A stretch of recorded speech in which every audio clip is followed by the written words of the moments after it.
You're watching history. So buckle up, because the next 3.5 years will probably be just as busy. Here with reaction, Fox News contributor Katie Pavlich, Project 21 chairman Horace Cooper, and the co-founder of Unleashed Prosperity. He was a doubter. We'll get to him on that. A little bit on the tariff issue. Steve Moore. Katie, start with you. You know, for all the years, we've heard people talk about energy independence. We heard people talk about securing the border. We heard about tax cuts, getting rid of the Department of Education. Every one of getting rid of Iran's nuclear facilities. Every single item I listed here has been talked about for decades. Nobody ever tried to do it. He got it all done in 6 months. Thoughts? Well, it proves that it can be done and that President Trump had the courage to actually follow through with decades of promises to the American people that he knew would make the country better. It's been very clear over the past 6 months, but really since President Trump entered the political arena, that he is not interested in managing America's decline. That is unacceptable to him.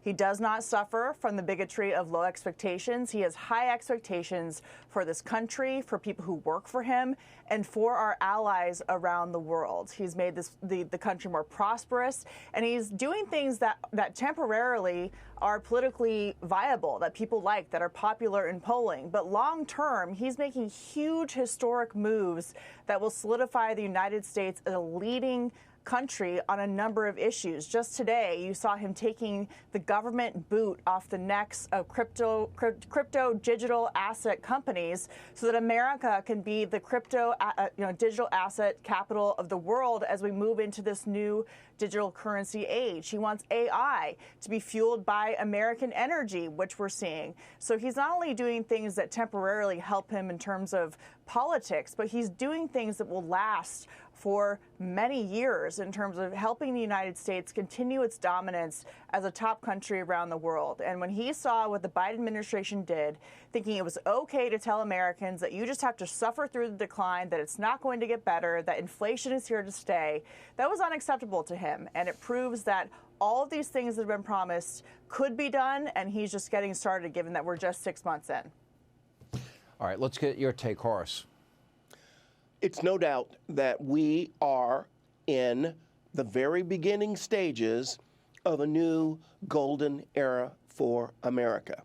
I have only one complaint. When the president was running the first time, he told me and the rest of America that we would get tired of winning. I was very doubtful that we would ever get tired of winning. But I recently told the House Speaker, we are winning so much that we only have about an hour to celebrate one victory before we move on to the next victory. Could we possibly slow it down just a little bit so that we can stage a big Horace, celebration? what are you talking about? We need to celebrate a big celebration. You're losing the moment. Now, I want to celebrate and then celebrate again, and then I want to hear Colbert got fired, then Kimmel, and then Sean, a celebration, CNN's off the air because nobody watches them. A celebration I want it all.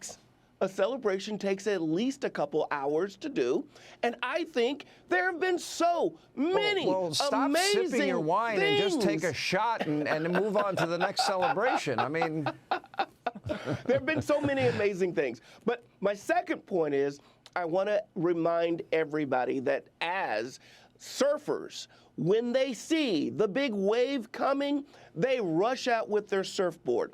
There is an economic tidal wave in America, and it's starting and it's building. Stop whatever you're doing. Now's the time to start that new business. Now's the time to pick up that skill. If you are an American, this is an amazing period of time for you to get engaged. Don't let this prosperity opportunity pass you by. all right, Steve Moore, the one thing you were skeptical of, and you wrote the book Trumponomics, in fairness to you, and it was a bestseller. You were a little concerned as it relates to the tariffs, but just the threat of tariffs resulted in the commitment of $11 trillion now in manufacturing. By the way, in key industries, in rare earth, for example, we put that deal together. We're now going to manufacture that here at home. We will mine in this country. Also, it includes the semiconductors, automobiles, and pharmaceuticals, all important. Couple that with energy dominance. I don't think you can calculate the impact on the economy if we really do become an energy-rich country. Then the largest tax cut in history. That's supply side 101 on steroids and human growth hormone. There you go. So, let's not forget, Sean, I wrote the book with Arthur Laffer that came out 9 months ago called The Trump Economic Miracle. And if anything, we understated the miracle that has happened. You're quite right. In 6 months, this is spectacular. When I die, I hope that they put on my tombstone that I worked for two of the greatest presidents of the last 50 years, Ronald Reagan and Donald Trump. And one of the things that Trump is doing is he's kind of finishing the Reagan agenda. I think Reagan was one of our greatest presidents, but there are a lot of things Reagan tried to do, Sean, I mean, you were there, that he couldn't get done. And let me just give you an example. Just in the last week or so, we've gotten rid of the World Bank. We've gotten rid of the corrupt foreign aid institutions. We have gotten rid of the subsidies for Corporation for Public Broadcasting, something 40 years ago we tried to do. And by the way, Elmo was the richest guy in the world. Why do we have to be subsidizing public radio and public TV? And the point is that these are the things that other presidents, Bush tried to do, both Bushes tried to do it, Reagan tried to do it, to some extent Clinton tried to do it. Trump, I don't know how he does it. If you had told me 6 months ago that we would get this big, beautiful tax bill passed by July 4th, I would have said, no way. It's not possible. I know the way Congress works. They're going to wait till the last minute and do it. And it was Trump, just by the force of his personality, was able to get this thing done. One last point. You're right. All of the statistics that you cited are very positive. The one thing that I find just walking down the street, going to the grocery store, and just seeing people at the gas pump in a restaurant, when Biden was president, people would come up and yell at me. And they go, yeah, well, inflation's out of control. You're one of those damn economists, blah, blah, blah. I said, I didn't do it. Biden did it. Now, have you noticed this? People are in a good mood. And even half of the polls show, even half of Democrat voters who don't even like Trump are pretty happy with the things he's doing. Yeah.